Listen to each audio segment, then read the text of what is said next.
Muy buenas noches, amados hermanos, que el Señor les bendiga una vez más. Le damos gracias al Señor por estar aquí una vez más a través de esta plataforma Oración y Fe. La gloria sea para el Señor. Y había preparado un tema muy bonito para el día de hoy. Bueno, en mi criterio personal, muy bonito.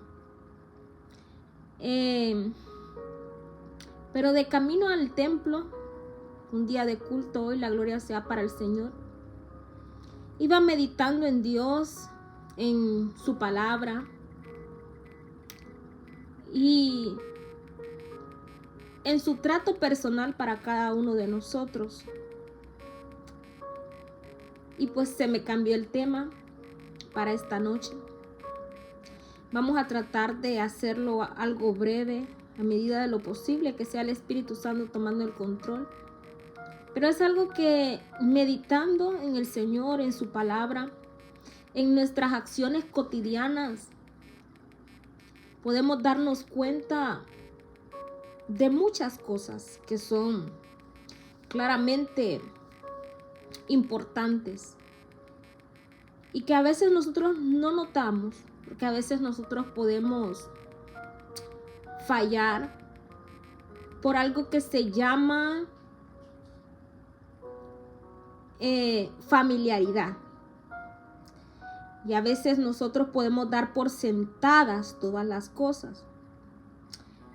Y meditando en el Señor, una pregunta me llevó a otra me llevó a otra y otra me llevó a otra.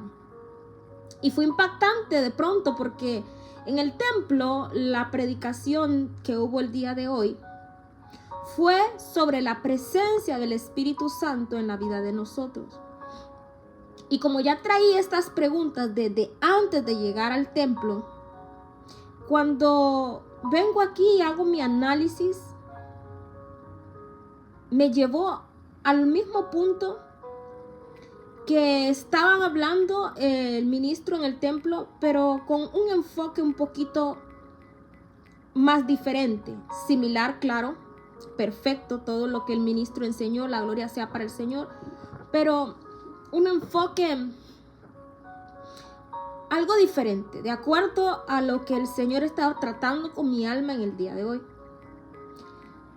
Muchas ocasiones, hermanos, muchas veces, pues nosotros como padres esperamos lo mejor para nuestros hijos, ¿verdad? Los amamos de manera incondicional. Pero meditaba en el Señor, en su palabra y en las actitudes que nosotros tenemos y que los hijos pueden tener para nosotros. Muchas veces los hijos pueden estar errados en pensar de que ellos tienen libre albedrío o dominio para poder elegir y decidir. Podemos decir sí, claro está. Pero hay algo que meditaba en el Señor. Porque es que cuando nosotros señalamos algo de nosotros o que no nos pasa a nosotros, también tenemos que recordar que Dios es Padre. Amén. Y meditaba en esto porque a la hora de ir al templo el día de hoy, se supone que mis jóvenes estaban preparados para acompañarme al templo, pero tomaron la decisión unánime entre los tres de no ir. Y me sentí mal en el momento y me puse a meditar. La mente iba en el autobús para la iglesia. Estaba en la iglesia, pero mi mente no dejaba de meditar. Porque son mis hijos genéticamente, biológicamente, porque nacieron de mí. Y nosotros como hijos, todo padre desea lo mejor para sus hijos. Por ende, si le damos algo a nuestros hijos, se lo damos porque es nuestro deber como padre. Pero hay una diferencia en darle algo a tu hijo, hija, ¿sí? Porque es tu deber como padre. Y otra cosa es deleitarte y complacerte en hacerlo. Porque hay delicia en tus hijos. Pero vemos, hermanos, que esta delicia, póngame atención aquí, esta delicia se adquiere a través de la obediencia, ¿sí? Y meditaba en el Señor, tengo que cumplir mis deberes como madre, porque soy su madre. Pero ciertamente, con el desagrado en mi corazón, si ahora mismo tuviera que prepararles algo, ya sea de comer, servirlos, atenderlos, cualquier cosa que sea, lo haría simplemente por obligación, para más no con amor, ni con gracia, ni con gratitud. Asimismo, hablaba con las jóvenes que me acompañaron hoy a la iglesia en una terminología, y ellas dándome ejemplo, niñas, una tiene como 12, la otra tiene como 14, y me decían, Stephanie, así también es como en el matrimonio, niñas, pequeñas, pero a mí me gusta escuchar. ¿Por qué? Porque dice la palabra del Señor que tenemos que ser como niños, porque si no somos como niños no entraremos en el reino de los cielos, y que las cosas más ocultas, ¿verdad?, Dios se las ha revelado a los niños. Y cuando hablamos de niños, hermanos, no solo hablamos de niños en estatura ni en edad, sino en un corazón sensible, en una predisposición para poder aprender, ¿sí? La humildad para poder aprender. Y me decían, así mismo también en el matrimonio me decían, es como me dijo una, si yo estoy casada y tengo que cocinarle a mi esposo, no es lo mismo que yo le cocine porque sé que tengo que hacerle de comer por rutina, a que yo lo haga con amor. Y le dije yo, claro que sí, exactamente. Porque si tú le cocinas a tu cónyuge con amor, tiene que ser, hermana, Dios te bendiga. Buenas noches. Si tú le cocinas a tu cónyuge con amor, es porque esa persona tuvo que haber gestado frutos para poder hacer de que eso, ya sea gesto, ya sea una caricia, las cosas no tienen que ser simplemente materiales, ¿sí? Algo que sea agradable. Y quedamos en ese énfasis y meditaba en esto, porque a veces algunos hijos no valoran la presencia de sus padres porque los tienen. Algunas veces los hijos pueden decir, oh, ¿para qué voy a hacer esto? Si como sea, tú predicas, si estamos aquí, nosotros estamos escuchando.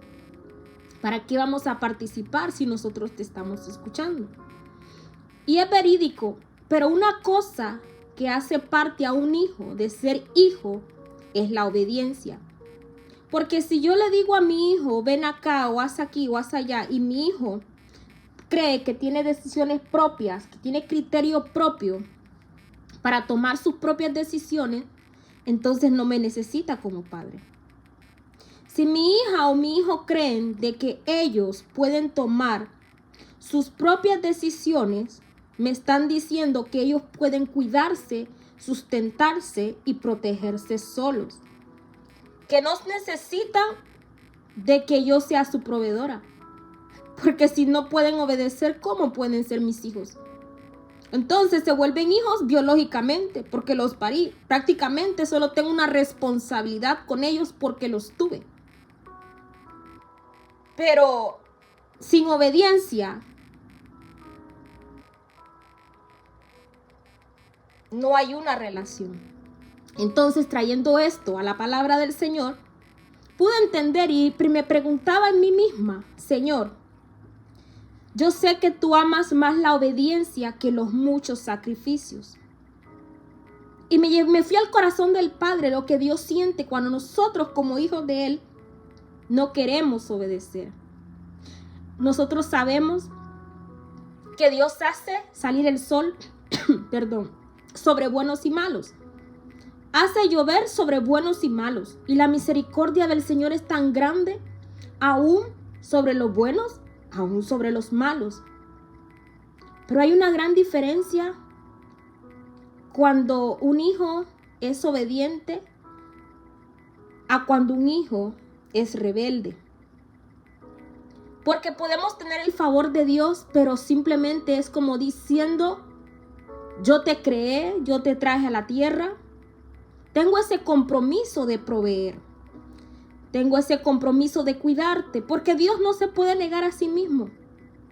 Pero cuánto es el deleite de Dios cuando puede complacer los anhelos de nuestro corazón cuando nosotros somos obedientes con Él. Y me preguntaba a mí misma, Padre, siendo hijos obedientes o siendo hijos desobedientes, vamos a tocar el punto de los hijos que son desobedientes. Le decía al Señor, Señor, en la desobediencia, Padre Santo, ¿tú me abandonas? ¿Sí? Porque sabemos por la palabra que el Espíritu Santo se contrista, ¿verdad? Perfecto. Y meditando en el Señor de camino del templo para la casa, pude entender claramente lo que esto significa. Porque le preguntaba, Señor, si tú te contristas, pero si tú te apartas de nosotros, si nos dejas por pecar, entonces tu palabra sería falsa. Porque tu palabra dice en Mateo 28:20, he aquí yo estoy con vosotros todos los días hasta el fin del mundo. Y me meditaba en esto y le hablaba al Señor sobre esto. Y aparte que tuve una visión hace unos días atrás, en la que pude ver estas cosas explícitamente. Y digo, Señor, ¿será que estoy en un espíritu de confusión, de error o el enemigo que me mostró esta visión?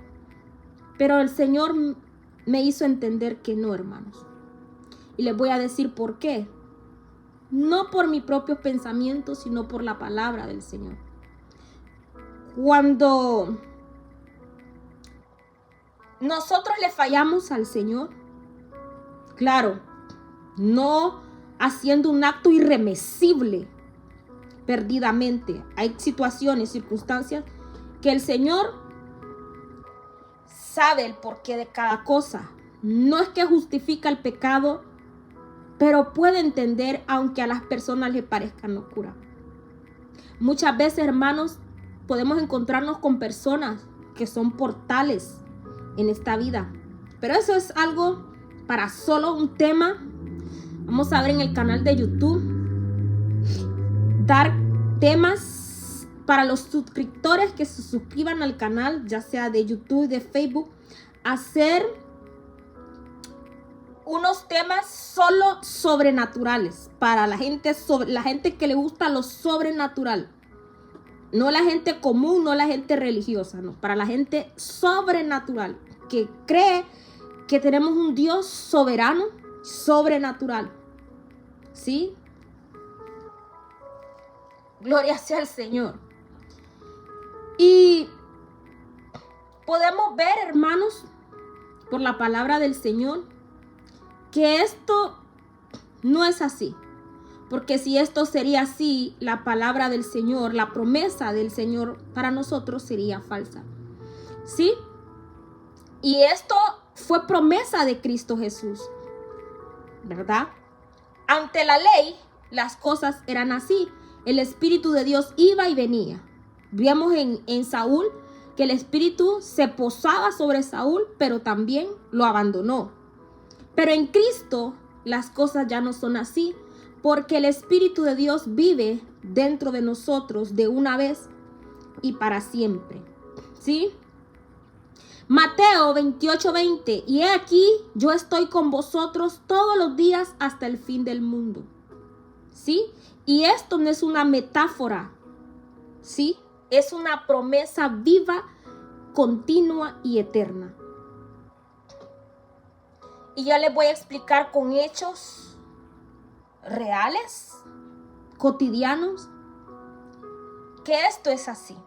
Pero vamos a enfocarnos un poco en la palabra para que no seamos confundidos, ¿verdad? Porque en esto se basa el evangelio, en la palabra del Señor. Jesús nos explicó, hermanos, que Él estaría con nosotros.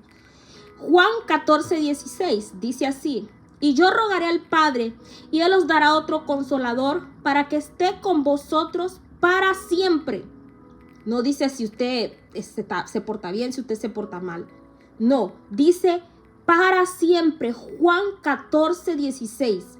Y yo rogaré al Padre y os dará otro consolador que estará con vosotros para siempre.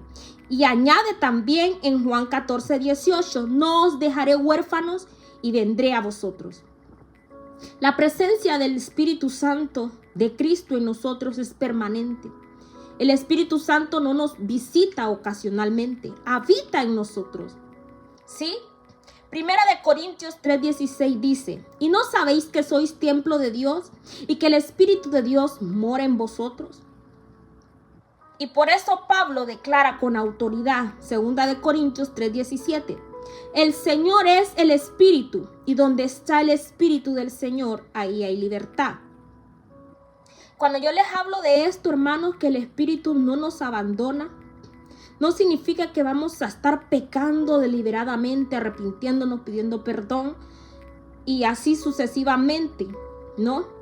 Pero lo que les quiero hacer énfasis es de que Él no nos deja. Cristo está con nosotros en espíritu, ¿sí? Pero hay niveles en que el Espíritu se hace uno con nosotros. ¿Cómo así, hermana? Cuando usted tiene intimidad con su cónyuge, en la intimidad, cuando se apagan las luces, cuando se cierra la puerta íntimamente, los dos, dice la palabra, ya no serán dos, sino uno. Se hacen una sola carne. Entonces, cuando nosotros santificamos nuestro cuerpo como templo para el Espíritu Santo, nos hacemos una con Él. Y podemos caminar en los niveles más altos en el Espíritu. ¿Sí? Y es cuando podemos operar en lo sobrenatural. Nos volvemos no personas naturales, sino sobrenaturales. Pero hay algo que medito en esto. Cuando nosotros andamos llenos del Espíritu, que caminamos plenamente en el Espíritu, hermanos, estar constantemente en el Espíritu puede ser hasta peligroso para nuestra temporada aquí en la tierra. Voy a hacer una pequeña pausa.